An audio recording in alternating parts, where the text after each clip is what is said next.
Amen. Alors, bienvenue encore. Et je vous invite, si vous avez une Bible, à regarder un verset biblique avec moi qui se trouve dans 1 Timothée, chapitre 2, dans le Nouveau Testament. Et si vous n'avez pas de Bible, je vais le lire à haute voix. Et prenez note, parce que ce serait le seul verset que j'aimerais lire avec vous. 1 Timothée, chapitre 2, au verset 5.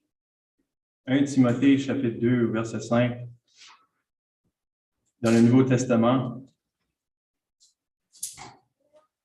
Ça dit, « Car il y a un seul Dieu et aussi un seul médiateur entre Dieu et les hommes, Jésus-Christ, homme. » Une autre fois, « Car il y a un seul Dieu et aussi un seul médiateur entre Dieu et les hommes, Jésus-Christ, homme. »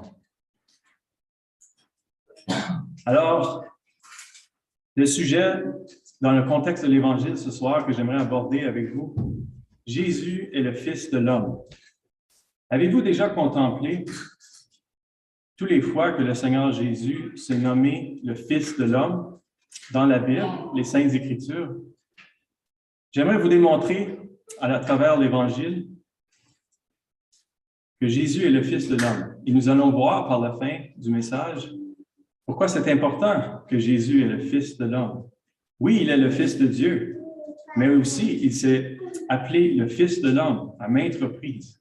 Et c'est important, le pouvoir que nous allons retrouver dans cette phrase, il est le Fils de l'homme. Pourquoi aussi c'est important qu'il est le Fils de l'homme, Jésus-Christ?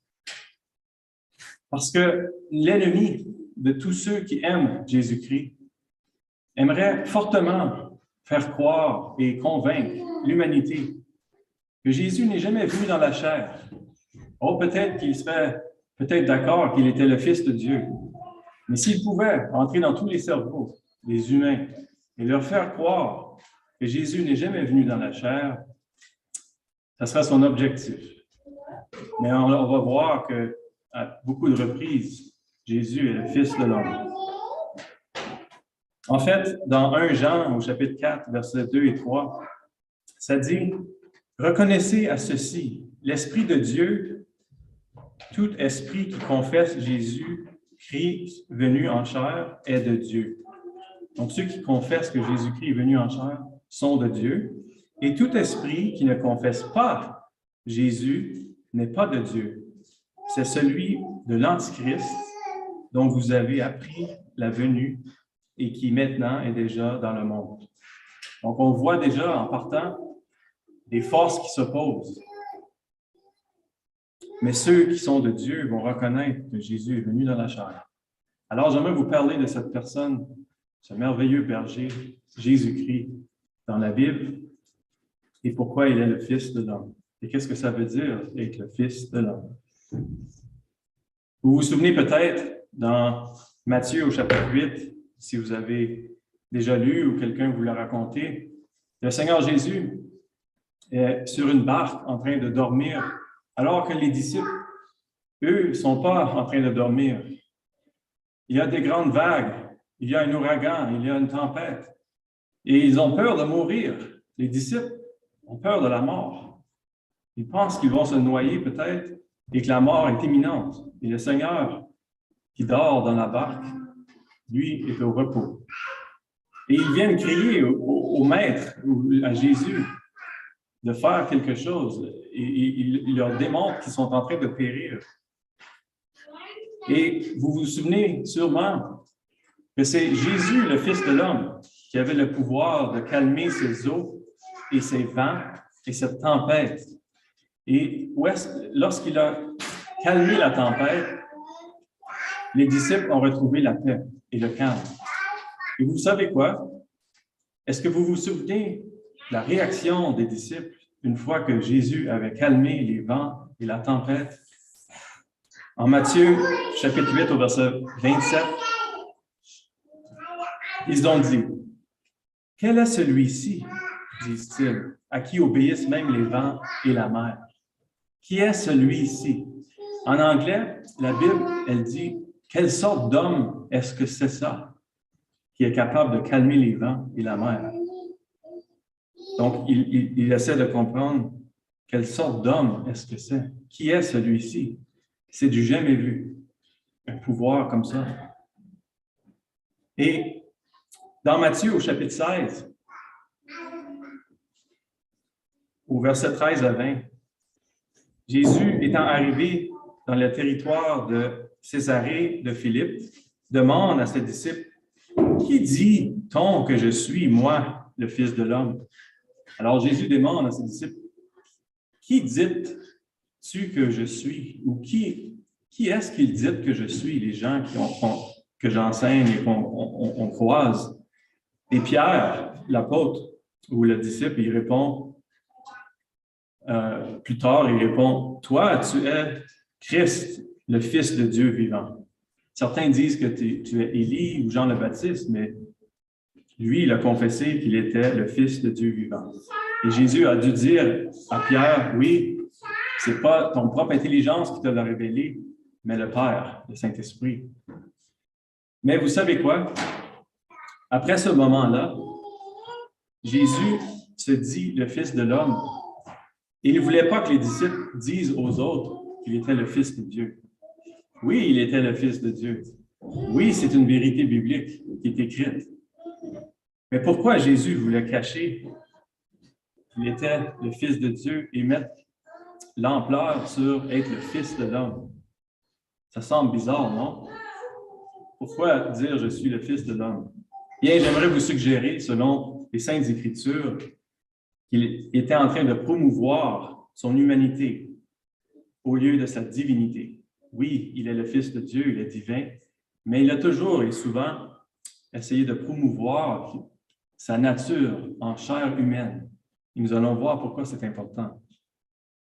En fait, démontrer son humanité a démontré une humanité exemplaire. Une humanité que chacun de nous ne sommes pas capables de porter ou de démontrer. Et ça va devenir clair en lisant les Écritures lors de sa marche que son humanité exemplaire était requise pour nous. Vous vous souvenez aussi peut-être dans Matthieu, au chapitre 23, au chapitre 27, je m'excuse, lorsque le grand prêtre juif voulait accuser Jésus d'être un blasphème ou d'utiliser un blasphème. Selon la loi juive, si quelqu'un se disait Dieu ou le Fils de Dieu ou proclamait d'être une divinité, c'était une offense qui méritait la mort. Alors, c'était sérieux de dire que tu étais le Fils de Dieu. Et ils ont essayé de l'accuser. Ils ont essayé de lui faire confesser qu'il était le Fils de Dieu afin de le mettre à mort. Et dans Matthieu chapitre 27,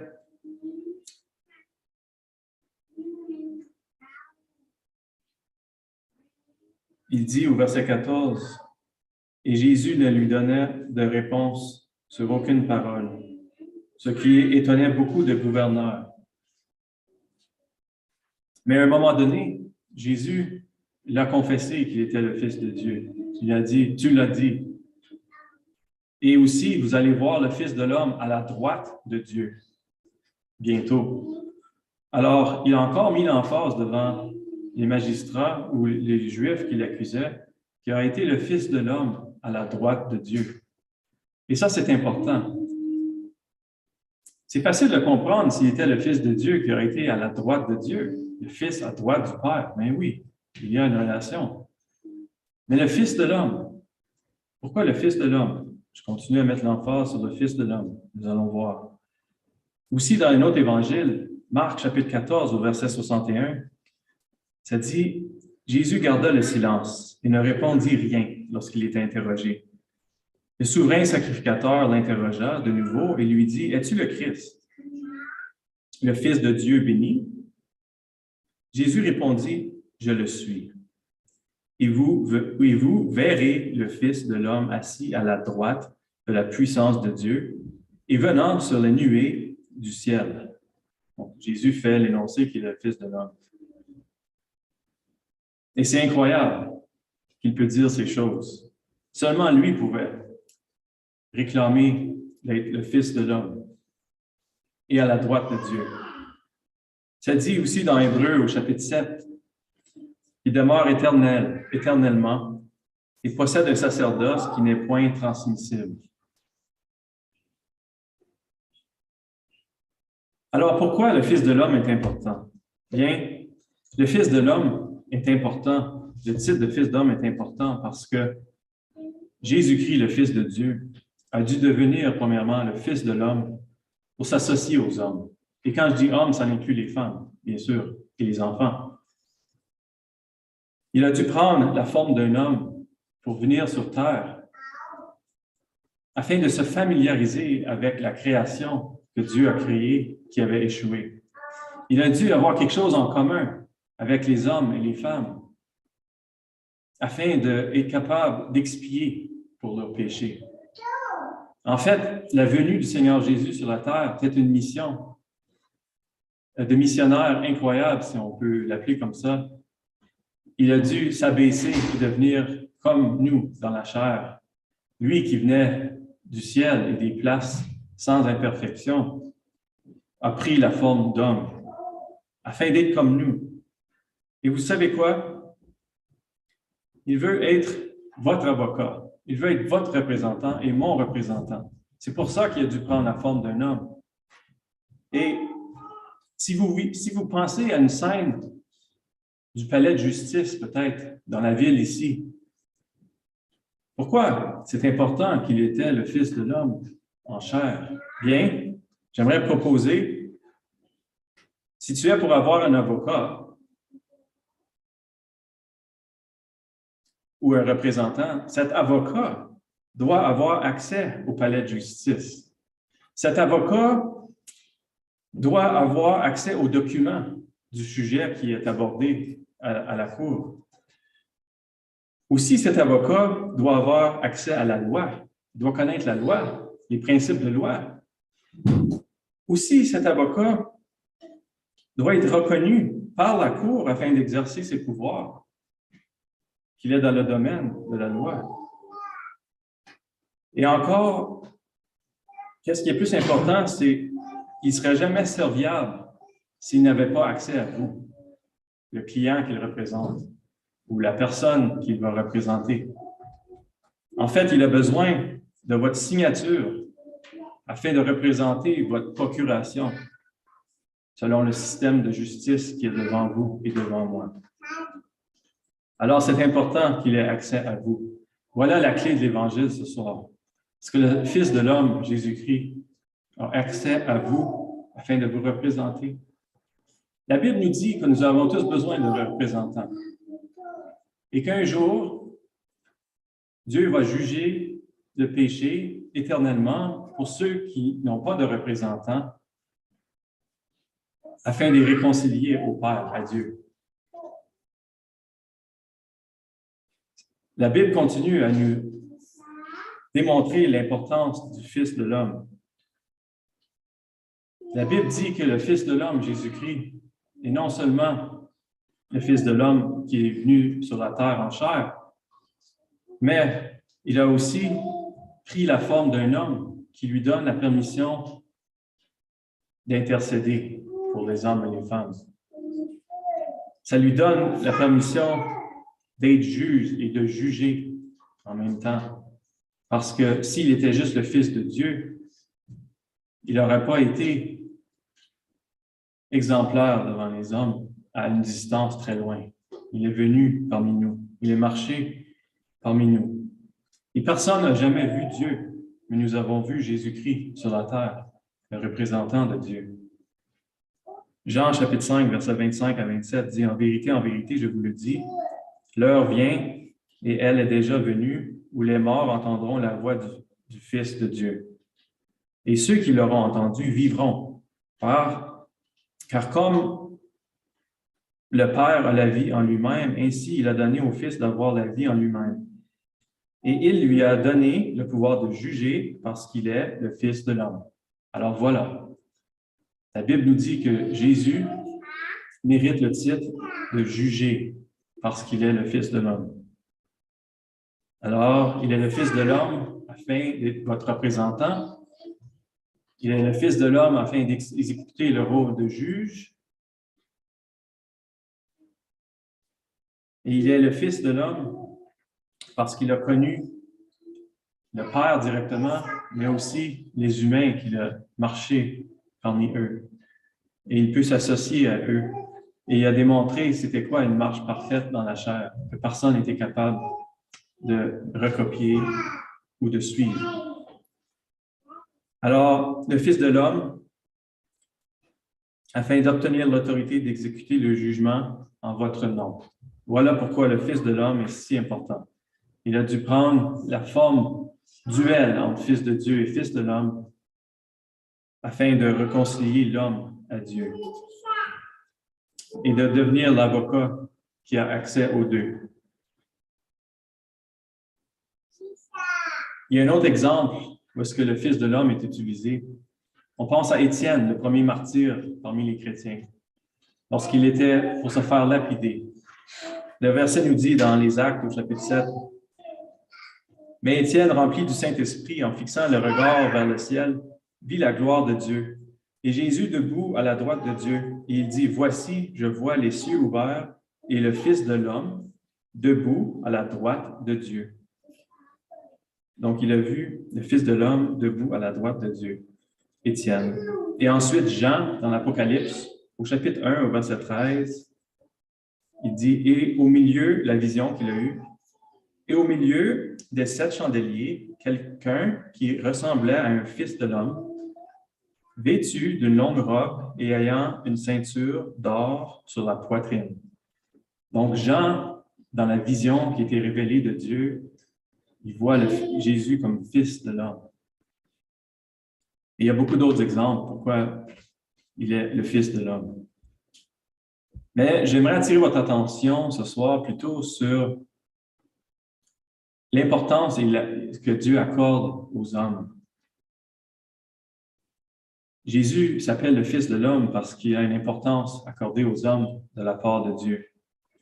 Vous vous souvenez peut-être du psaume 8, versets 3 à 9. David dit, « Qu'est-ce que l'homme pour que tu te souviennes de lui? Et le Fils de l'homme pour que tu prennes garde à lui. Tu l'as fait de peu inférieur à Dieu, et tu l'as couronné de gloire et de magnificence. » Vous savez, Dieu aime les hommes et les femmes sur cette terre. Et lorsqu'il a créé Adam et Ève, les premiers humains, il voulait leur partager cette gloire. Il voulait une création parfaite. Il voulait qu'Adam et Ève se multiplient et que la société soit parfaite comme Dieu l'a conçue. Et il n'y a rien de mal à vouloir avoir la gloire et l'honneur, parce que Dieu veut donner la gloire et l'honneur à tous ce soir qui acceptent son Fils. Oui, c'est vrai, ce soir, les humains, on ne voit pas beaucoup de gloire et d'honneur en eux dans ce qu'ils accomplissent, parce que le péché a entré dans le monde. L'intention de Dieu était la perfection sur terre, mais le péché est survenu entre nous. Et à cause de ce péché, les guerres sont survenues. On doit barrer nos portes avec des serrures maintenant que le péché est entré dans le monde. On doit protéger nos possessions. Parce que la méchanceté de l'homme est venue par le péché. La mort est venue à cause du péché. Sinon, il n'y aurait pas de mort. Le péché a introduit la mort. Et les hommes ont commencé à avoir peur de la mort. Et ont commencé à créer des sociétés, des guerres pour se défendre l'un contre l'autre, se sentaient menacés. Et des gangs, des clubs, des volets, des possessions de d'autres hommes, ainsi de suite. Le péché a mis en ruine le plan de Dieu, en sorte. Donc voilà le problème que la gloire de Dieu voulait donner à Adam et Ève. Il n'y a plus trop de gloire lorsqu'on regarde ce que l'homme a accompli. Mais Dieu a un plan. Il veut redonner cette gloire à nous, les hommes et les femmes, malgré que le péché est rentré dans ce monde et a détruit tout ce qui était bon. Et la seule façon de le faire, C'est à travers Jésus-Christ qui nous réconcilie à lui, à Dieu. Par le sang de Jésus-Christ qui a été versé à la croix du Calvaire. Donc, qu'est-ce qui est important à retenir? C'est qu'Adam et Ève, oui, le péché est venu à travers Adam et Ève. Mais la gloire que Dieu veut donner, c'est quelque chose de bien. C'est pas quelque chose qu'on doit mélanger avec l'orgueil et l'égoïsme. Il n'y a rien de mal. Tout ce qu'on fait dans la vie est axé sur la gloire quand on y pense. Avoir un bon emploi, une éducation, les sports. Pourquoi on fait des sports? Parce qu'il y a une certaine gloire à gagner un jeu ou être en bonne condition physique. Il y a une certaine gloire et un honneur d'être bien éduqué et d'apporter quelque chose à la société. Ce pas des choses mauvaises de voir la gloire et l'honneur. Dieu veut donner gloire et honneur à sa création. En fait, la Bible nous dit que tous ont péché et sont privés de la gloire de Dieu. Pourquoi ça dit privé de la gloire de Dieu? Avez-vous déjà pensé? Pourquoi ça ne dit pas privé de la perfection ou la droiture de Dieu? Non, ça dit privé de la gloire de Dieu. C'est parce que Dieu, il y a une gloire qu'il veut donner. Il veut redonner la gloire aux hommes et sa création.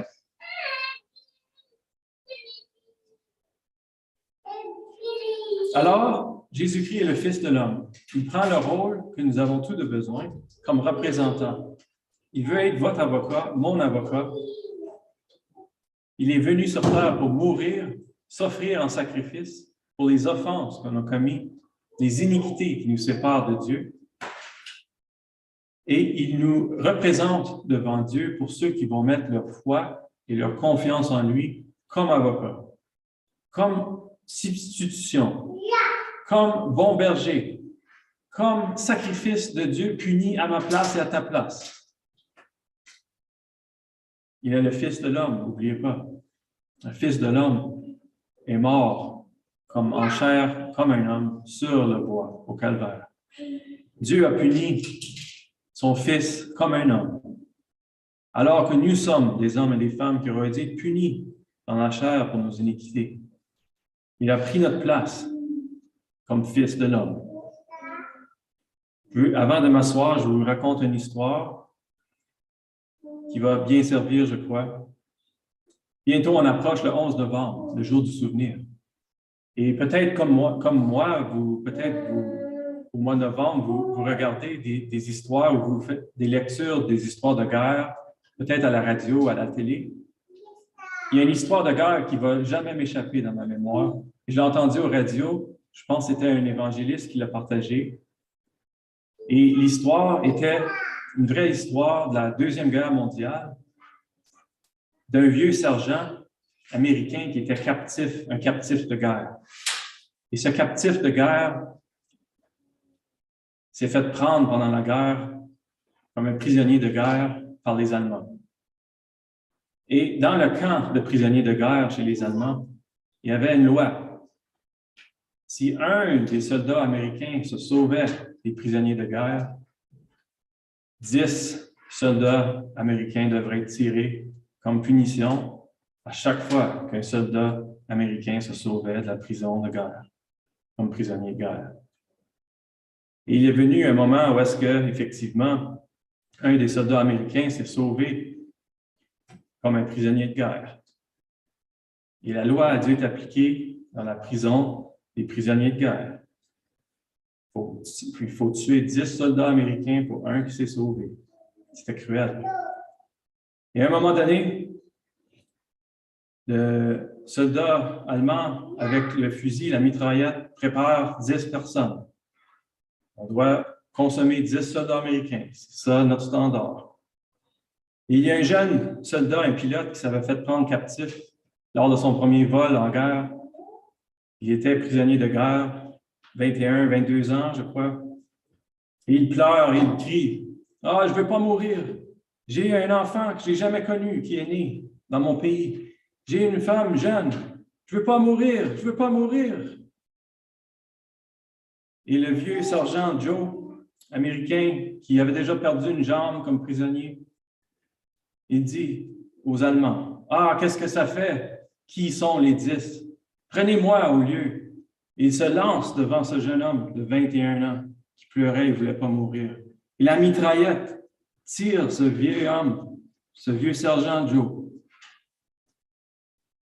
parce qu'il s'est lancé devant ce jeune pilote qui ne voulait pas mourir. Et ce jeune pilote tombe par terre.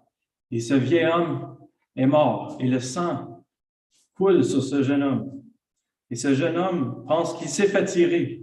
Il est dans l'étonnement, dans le choc. Et après quelques minutes, peut-être 1 heure, il se lève. Il est plein de sang. Et un autre soldat américain qui a vu tout ça vient enlever le manteau du vieux sergent qui est tiré avec des trous de balles et du sang dans ce manteau. Il gardait les vêtements pour se chauffer lorsqu'il faisait froid. Et il lance le manteau au jeune pilote. Il dit, « Tiens, imbécile, toi qui vaux rien, il est mort à ta place. Voilà son manteau. Tu ne mérites rien. Il est mort à ta place. » Et ce jeune homme a pris ce manteau et il comprenait à comprendre dans le choc que quelqu'un était mort à sa place. Et quand la guerre est terminée, il est retourné, il a été relâché. Il est retourné dans son pays. Et lorsqu'il débarque du bateau, il voit sa femme. Sa femme court à lui.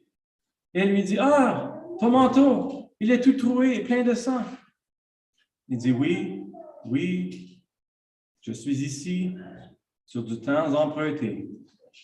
Le vieux sergent Joe est mort à ma place. » Tu vois, il a goûté à la mort pour moi. Et c'est exactement ça, cher ami, ce soir, le message de l'Évangile. Ce n'est pas compliqué. Jésus a goûté la mort pour vous et pour moi, au calvaire, la croix du calvaire.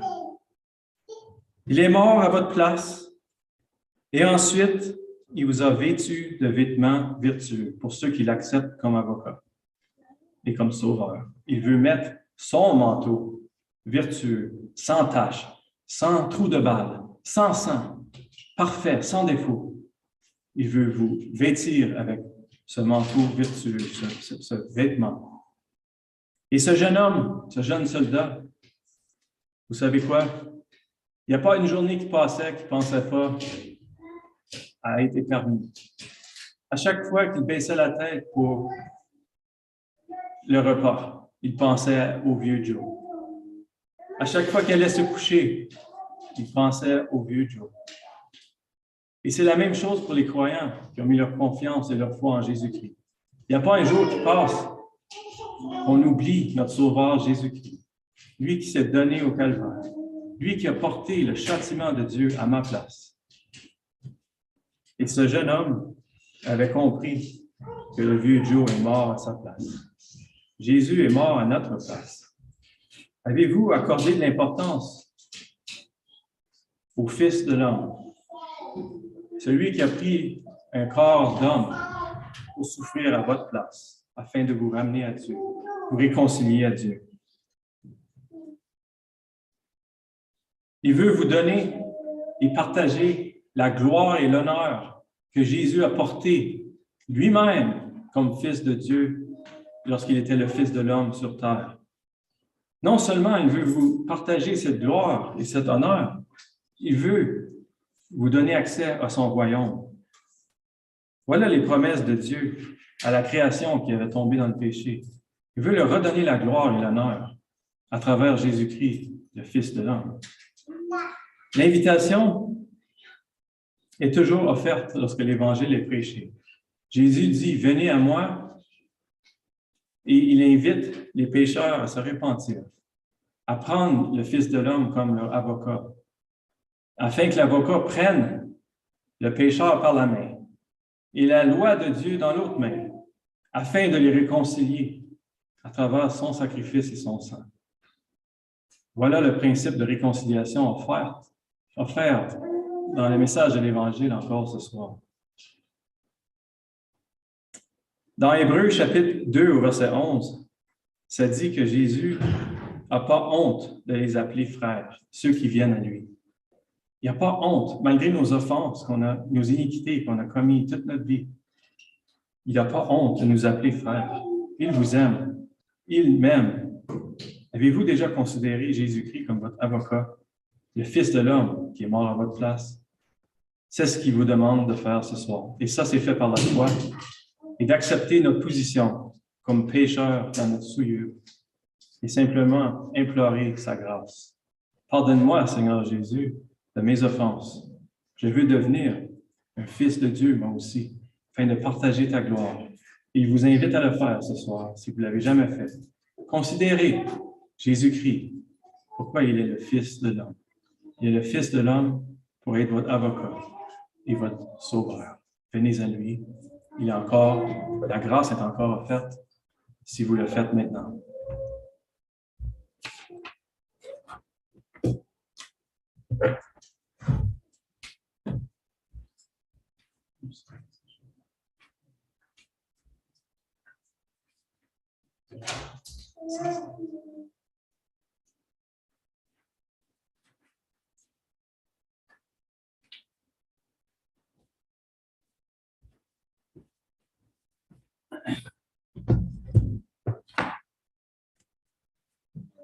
Bonne soirée à tout le monde. Merci à ceux qui ont pris l'effort de venir en personne ce soir et merci à tous ceux qui écoutent en ligne. C'est ma première fois ici en personne pour l'Évangile en français. C'est sûr que je suis un petit peu plus confortable en anglais. Alors, j'espère que vous allez être patient avec moi et en plus, je n'ai pas toute ma voix ce soir. Alors, j'espère que ça ne sera pas trop pénible à écouter. On va lire un passage dans le livre de Luc, si vous avez votre Bible, le livre de Luc, chapitre 7. Et puis, j'ai remarqué dans la cantique que Justin a lu au début de la réunion que vraiment les mots de la cantique parlent justement de mon sujet ce soir. Alors, le verset 2 de sa cantique dit « Comme autrefois, la pécheresse vient pleurer aux pieds du Seigneur. Répands tes larmes, ta détresse devant ce maître humble de cœur. » Alors, c'est justement de cette personne qui est décrite dans la cantique que j'aimerais parler ce soir. Alors, Luc, chapitre 7, on va prendre le temps de lire le passage ensemble. Et là, je vais essayer de partager quelques observations, quelques commentaires au sujet de l'histoire. Alors, Luc 7 et verset 36. Un pharisien pria Jésus de manger avec lui. Jésus entra dans la maison du pharisien et se mit à table. Et voici une femme pécheresse qui se trouvait dans la ville. Ayant su qu'il était à table dans la maison du pharisien, apporta un vase d'albâtre plein de parfums et se tint derrière aux pieds de Jésus. Elle pleurait et bientôt elle lui mouilla les pieds de ses larmes. Puis les essuya avec ses cheveux, les baisa et les oignit de parfum. Le pharisien qui l'avait invité, voyant cela, dit en lui-même, « Si cet homme était prophète, il connaîtrait qui et de quelle espèce est la femme qui le touche. Il connaîtrait que c'est une pécheresse. » Jésus prit la parole et lui dit, « Simon, j'ai quelque chose à te dire. »« Maître, parle, répond-il. » Un créancier avait 2 débiteurs. L'un devait 500 deniers et l'autre 50. Comme il n'avait pas de quoi payer, il leur remit à tous 2 leurs dettes. Lequel l'aimera le plus? Simon répondit, « Celui, je pense, auquel il a le plus remis. » Jésus lui dit, « Tu as bien jugé. » Puis, se tournant vers la femme, il dit à Simon, « Vois-tu cette femme? Je suis entré dans ta maison et tu ne m'as point donné d'eau pour laver mes pieds. Mais elle les a mouillés de ses larmes. Elle les a essuyés avec ses cheveux. Tu ne m'as point donné de baiser, mais elle, depuis que je suis entré, elle n'a point cessé de me baiser les pieds. Tu n'as point versé d'huile sur ma tête, mais elle a versé du parfum sur mes pieds. C'est pourquoi, je te le dis, ses nombreux péchés ont été pardonnés, car elle a beaucoup aimé. Mais celui à qui on pardonne peu, aime peu. Et il dit à la femme, tes péchés sont pardonnés. Ceux qui étaient à table avec lui se mirent à dire en eux-mêmes, qui est celui-ci qui pardonne même les péchés? Mais Jésus dit à la femme, ta foi t'a sauvée. Va en paix. Alors, on a deux personnages dans l'histoire ce soir, deux personnages qui, dans le même incident, la même histoire, ont eu une rencontre face à face avec Jésus-Christ. Et puis, c'est intéressant parce qu'on ne commence pas l'histoire avec leur nom. On parle d'un pharisien et d'une pécheresse. Alors, c'est clair que l'auteur veut qu'on voit le contraste entre ces deux personnes en termes de leur statut social. Alors, il faut imaginer que dans cette société très religieuse, que le pharisien, c'est quelqu'un qui apprécie un grand statut social. C'est quelqu'un qui est respecté, quelqu'un qui est vu comme étant un membre élite de la société, en particulier de la société religieuse. C'est un membre d'un secte ultra-religieux qui lit et mémorise la Bible et essaie de le suivre de façon très, très précise, un pharisien.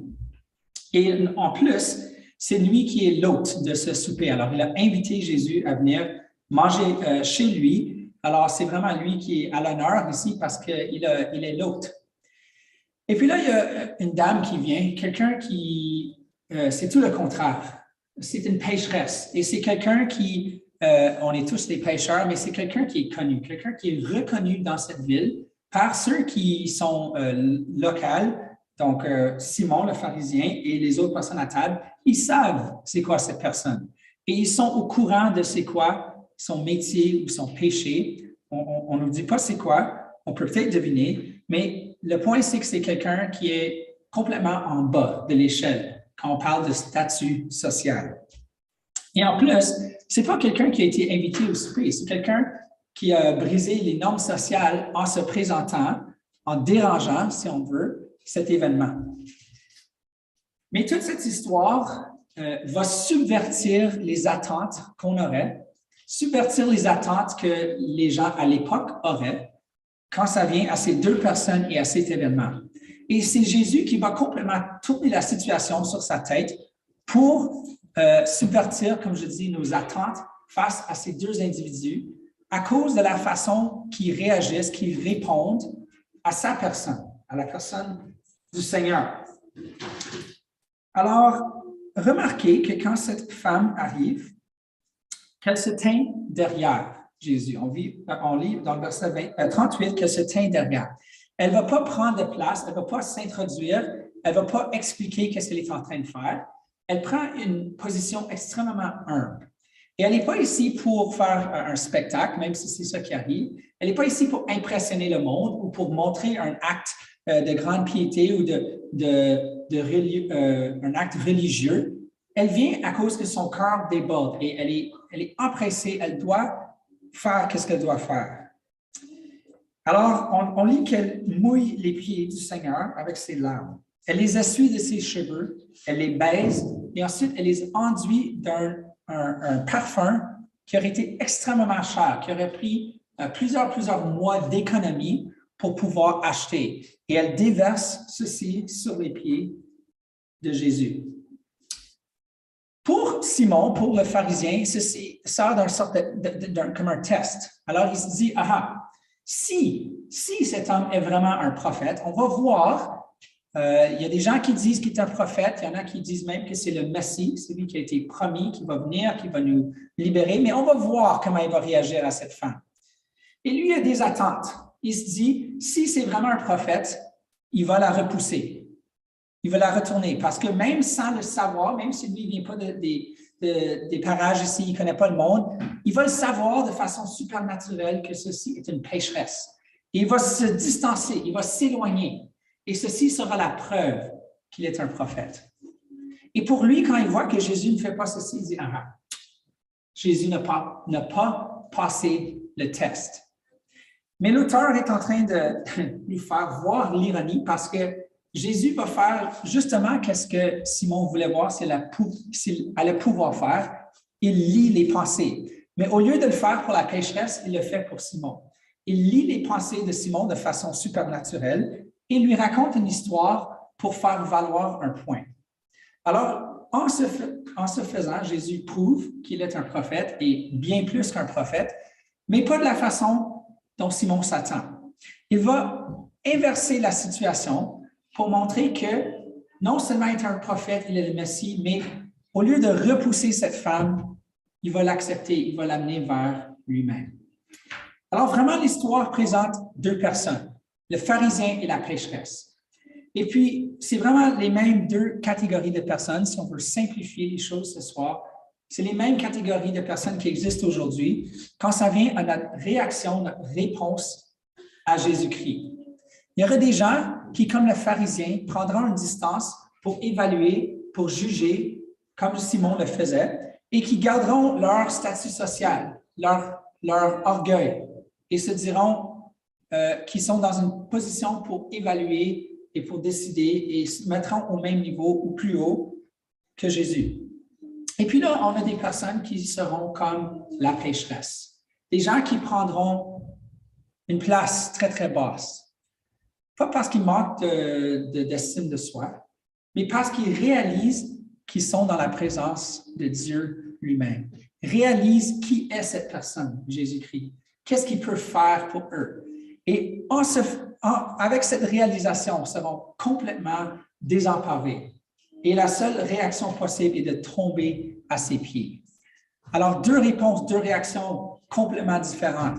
Et vraiment, qu'est-ce que j'aimerais amener avec ce message aujourd'hui, c'est de penser à nous-mêmes dans l'auditoire ce soir, soit ceux qui sont avec nous virtuellement ou en présence, de penser dans quelle de ces deux catégories est-ce que je tombe? Est-ce que je suis comme le pharisien ou comme la pécheresse? Regardons ensemble l'histoire que le Seigneur compte. Une histoire très, très courte, très simple, facile à comprendre.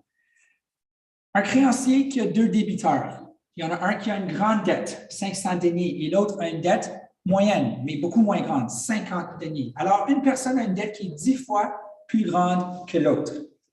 Mais l'histoire, c'est que le créancier décide d'annuler les deux dettes. Maintenant, pour annuler une dette, l'argent a dû aller quelque part. L'argent a été dépensé et même un créancier ne peut pas juste effacer une dette comme ça. Ça veut dire que quelqu'un a dû la payer. Alors, en annulant ces dettes, le créancier est en train de les prendre sur lui-même. Il est en train d'absorber cette dette et l'argent qu'il a prêté, il ne va jamais la revoir. Alors, dans ce cas-ci, 550 deniers qu'il ne va jamais revoir. Ceci est un petit microcosme, une version, une métaphore pour comprendre le message de l'Évangile que Justin vient de partager avec nous. Alors, c'est qui le créancier? C'est clair que c'est Dieu. C'est qui les débiteurs? C'est nous. Nous avons tous, toi et moi, une dette envers Dieu. Et le point de l'histoire, c'est qu'il y a des gens qui ont une grande dette et il y a des gens qui ont des plus petites dettes. Et nous, on aime se comparer entre nous. Et on aime regarder aux gens qui ont une grande dette et dire, moi, je suis mieux qu'eux. Moi, je n'ai pas une grande dette comme ça. En d'autres mots, moi, je n'ai jamais péché comme cette personne.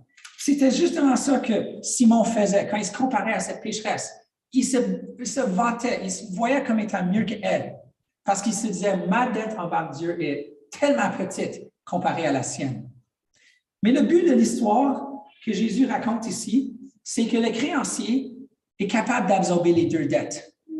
Et puis, ça n'a pas rapport avec celui qui a la plus grande ou la plus petite. Il ne félicite pas celui qui a la plus petite dette. Dans sa générosité, il les pardonne tous les deux. Et c'est ça le message de l'Évangile.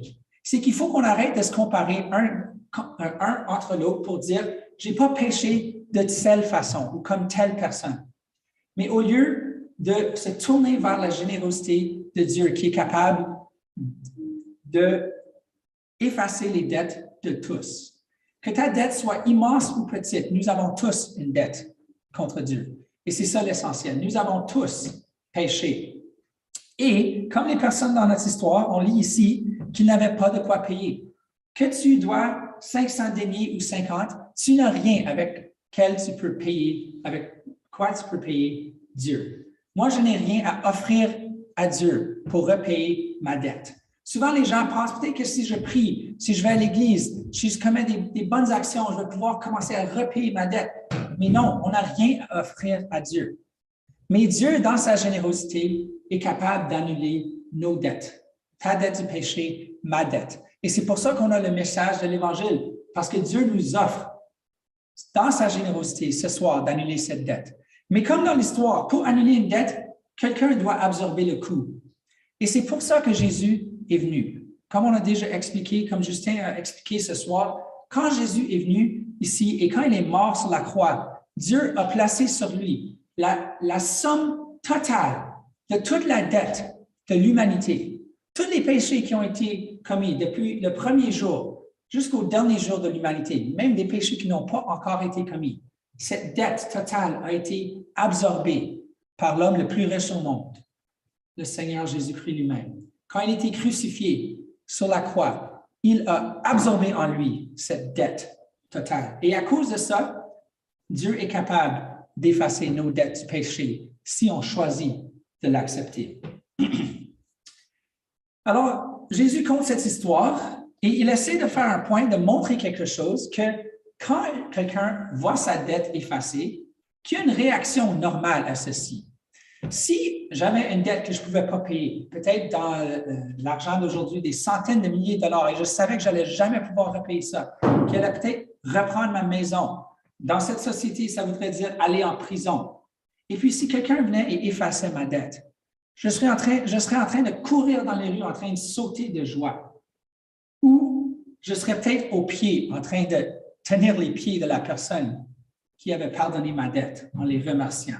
Et c'est justement ça que cette femme faisait. Elle était aux pieds de Jésus, en train de pleurer, en train de tenir ses pieds, parce qu'elle réalisait que sa dette, qu'elle ne pouvait jamais payer, la dette du péché, avait été absorbée par cette personne qui était devant elle.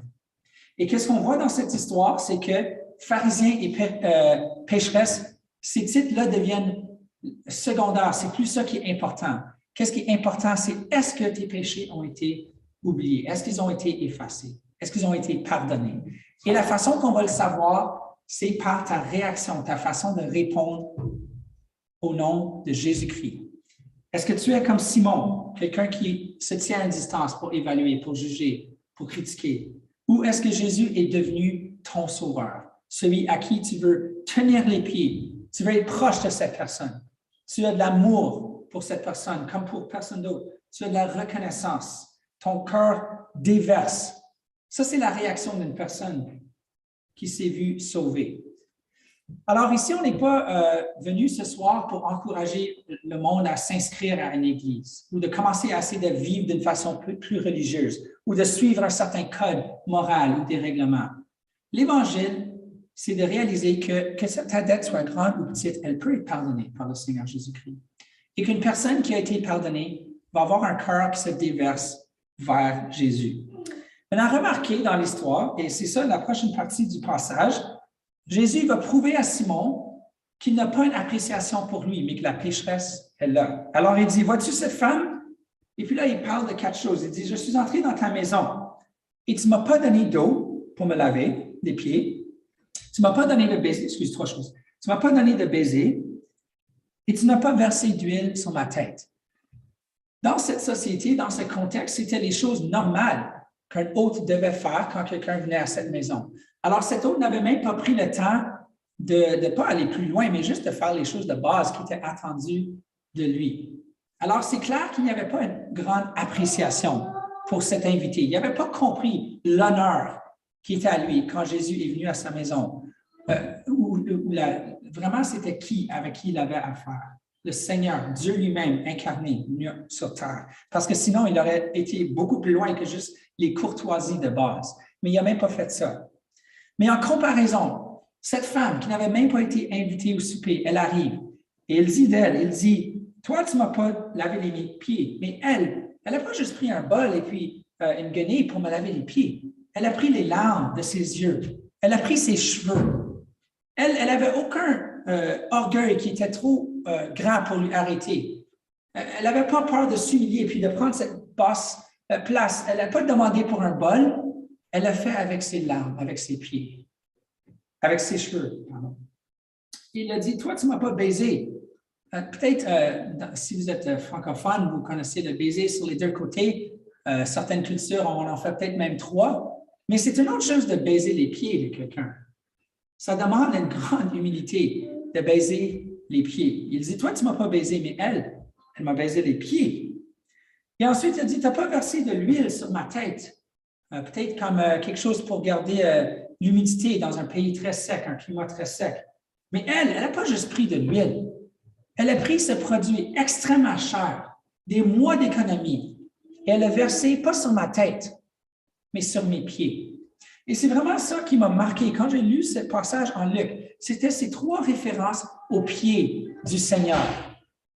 Laver ses pieds, baiser ses pieds et le parfum sur ses pieds. Ça me montre à quel point cette femme appréciait le Seigneur. Parce que les pieds, je pensais à 3 raisons pourquoi on ne ferait pas normalement ça. Premièrement, il y a le dégoût. Les pieds sont associés avec la saleté, en particulier dans un pays où les gens portent des sandales et recueillent toute la poussière de juste être dans le monde puis marcher. Nous, nos pieds sont généralement assez propres parce qu'on les garde dans des souliers, mais pas dans cette culture. Alors, il y aurait le dégoût, la révulsion. Ensuite, la deuxième raison, il y a l'humiliation. Tu dois te baisser pour aller au pied de quelqu'un. C'est humiliant. On aime être face à face avec quelqu'un. On n'aime pas être plus bas qu'eux et surtout pas à leurs pieds. Et là, troisièmement, il y a peut-être l'aspect du gaspillage. Avoir payé des mois de salaire pour ce parfum, au moins le mettre sur la tête, là où les gens vont pouvoir le sentir et l'apprécier. Mais elle ne va pas présumer de se mettre au même niveau que le Seigneur et le mettre sur sa tête. Elle va le faire sur ses pieds. Et cet acte qui, pour tout le monde qui regardait, marquait un dégoût, une humiliation et un gaspillage, Jésus voit cet acte et il dit, je vais lire les mots précis, excuse-moi, il dit, ta foi t'a sauvé, va en paix. C'était la preuve de la foi de la dame. Ce n'est pas le fait qu'elle a fait ces choses qui l'a sauvée, mais c'était la preuve d'une foi qu'elle avait, d'une appréciation de qui était le Seigneur Jésus-Christ. Et puis là, j'ai continué à lire dans le livre, dans l'Évangile de Luc. Et j'ai réalisé que ceci était un motif, c'était un patron qui revenait encore et encore à travers l'Évangile. Il nous reste juste 5 minutes, on ne va pas le regarder en détail, mais laisse-moi juste nommer 4 histoires dans les prochains chapitres du livre où on parle des pieds du Seigneur Jésus. Si vous êtes moins familier avec ces histoires, je vous encourage à aller les lire en détail chez vous. Je vais juste mentionner les versets spécifiques. Alors, dans le chapitre 8, le prochain chapitre, on lit à propos du démoniaque des Géraséniens. C'était un homme qui était empli de légions de démons, qui était absolument hors contrôle, qui ne pouvait pas être même chaîné pour être contrôlé. Jésus le guérit et on lit dans Luc 8 et 35, les gens allèrent voir ce qui est arrivé. Ils vinrent auprès de Jésus et ils trouvèrent l'homme qui était sorti les démons, assis à ses pieds, vêtu et dans son bon sens, et ils furent saisis de frayeur. Alors, après qu'il ait été guéri, où est cet homme? Il est au pied de Jésus. Quelques versets plus tard, Luc chapitre 8 et verset 41, on lit à propos d'un autre personnage, le chef d'un synagogue. Alors, si on parle de quelqu'un avec un grand statut, ça serait presque comme un maire d'une ville aujourd'hui, quelqu'un qui a une influence assez grande dans son village, le chef de la synagogue. Alors, chapitre 8 et verset 41, « Et voici vient un homme nommé Jairus, qui était chef de la synagogue, et il se jeta à ses pieds et le supplia d'entrer dans sa maison, parce qu'il avait une fille d'environ 12 ans qui se mourait. » Alors, cet homme, personne n'aurait déjà vu cet homme se lancer aux pieds de quelqu'un d'autre. C'était un homme de statut, un homme d'importance. Mais dans sa désespération, sa fille qui est en train de mourir, il se jette aux pieds de Jésus. 2 chapitres plus tard, Luc chapitre 10 et verset 38, on lit que Jésus entre dans un village et une femme nommée Marthe le reçut dans sa maison. Elle avait une sœur nommée Marie qui, s'étant assise aux pieds du Seigneur, écoutait sa parole. Marthe, occupée de divers soins domestiques, survint et dit, « Seigneur, cela ne te fait-il rien que ma sœur me laisse seule pour servir? Dis-lui donc de m'aider. » Le Seigneur lui répondit, « Marthe, Marthe, tu t'inquiètes et tu t'agites pour beaucoup de choses. Mais, je n'ai pas écrit le dernier verset, une seule chose est nécessaire. Marie a choisi la bonne part qui ne lui sera point ôtée. » Et le dernier exemple, quelques chapitres plus tard, en Luc chapitre 17, on parle de 10 lépreux qui ont été guéris par Jésus. Et il les a dit de retourner au temple, se présenter au prêtre. Mais on lit que un d'eux, se voyant guéri, revint sur ses pas, glorifiant Dieu à haute voix, et tomba sur sa face aux pieds de Jésus et lui rendit grâce. C'était un Samaritain. Chacune de ces 4 personnes, le démoniaque des Garésiens, le chef de la synagogue, Marie et le lépreux, ont reconnu qui ils étaient en tant que pécheurs. Et ils ont reconnu qui était cette personne devant eux, le Seigneur Jésus-Christ. Et leur réaction était de tomber à ses pieds. Ils se sont vus comme étant faibles, pauvres, affligés. Et ils ont vu en lui un Seigneur, un Sauveur, quelqu'un qui pouvait les aider, qui pouvait les sauver, le Messie. Dans le démoniaque des Gérassiens, je vois que lui, il avait compris qu'il avait devant lui un pouvoir plus grand. Il y avait un pouvoir qui avait été à l'intérieur de lui pour plusieurs années, qu'il avait contrôlé, un pouvoir presque inimaginable. Mais il reconnut que devant lui était maintenant un pouvoir plus grand. Le chef de la synagogue, quelqu'un qui avait une grande autorité, qui était habitué à être respecté et pouvoir commander l'attention des autres. Lui, il a reconnu qu'il y avait devant lui une autorité plus grande. Quelqu'un qui avait une plus grande autorité que lui. Il ne pouvait pas commander à la maladie de partir, mais il connaissait quelqu'un qui pouvait le faire. Pour Marie, c'était une intimité qui était plus grande. Elle avait une intimité avec sa sœur, ils travaillaient ensemble pour recevoir du monde, pour être des hôtes. Et puis, en laissant Marthe faire tout le travail, c'était comme une trahison de leur relation.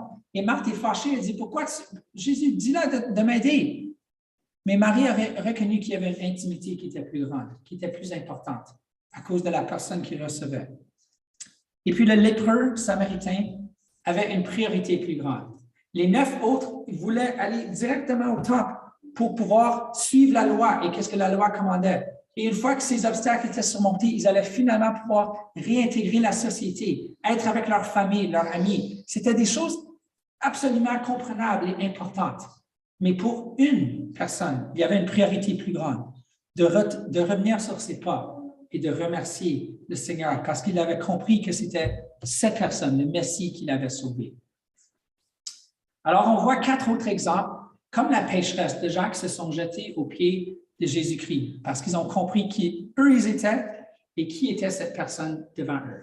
Malheureusement, on n'a aucune indication que Simon, le pharisien, que lui, il a compris ça. Même à la fin, la dernière chose qu'on lit à propos de toutes les autres personnes qui étaient à la table, sauf la pécheresse, ils se sont posé la question, qui est cette personne qui pense pouvoir pardonner les péchés? Personne d'autre à la table a compris qu'est-ce que cette pécheresse avait compris.